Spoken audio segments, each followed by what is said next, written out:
Hello everyone, आज की इस वीडियो में हम एक स्तंभीय रोकड़ वही सिंगल कॉलम कैश बुक के बारे में देखेंगे। आप सभी के सामने क्वेश्चन दिया हुआ है, आप इसका स्क्रीनशॉट लेकर इसे नोट डाउन कर लीजिए। चलिए अब हम चलते हैं इसके सॉल्यूशन की तरफ। इसका फॉर्मेट कुछ इस प्रकार से रहेगा। सिंगल कॉलम है, मतलब यहाँ पे आपको एक ही कॉलम रहेगा। अब इसके बाद जो है देखिए, ये बिल्कुल वैसा ही बनेगा जैसे रोकड़ खाता बनता है। पहली आपको पॉइंट में क्या दिया, प्रारंभिक शेष।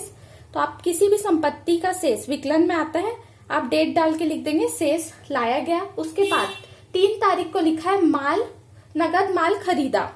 तो जब भी पैसा जाएगा समाकलन में आएगा, और जब भी पैसा बिजनेस में आएगा तो विकलन में आएगा। जा रहा है पैसा, समाकलन में लिखेंगे क्रय खाता को।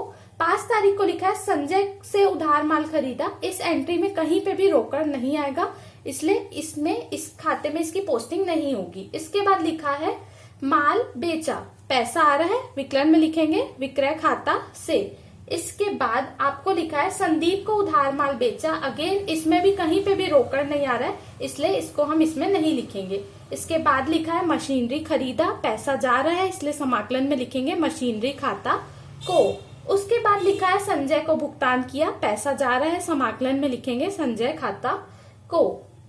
इसके बाद लिखा है संदीप से रोकड़ प्राप्त हुआ, बिजनेस में पैसा आ रहा है, इसलिए विकलन में लिखेंगे संदीप खाता से।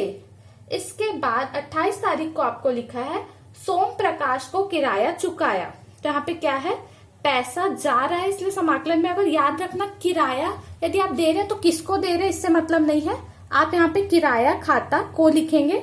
इसके बाद आपको लास्ट में दिया है वेतन दिया, पैसा जा रहा है, समाकलन में लिखेंगे वेतन खाता को। और आपका विकलन का टोटल आ रहा है 1,29,880।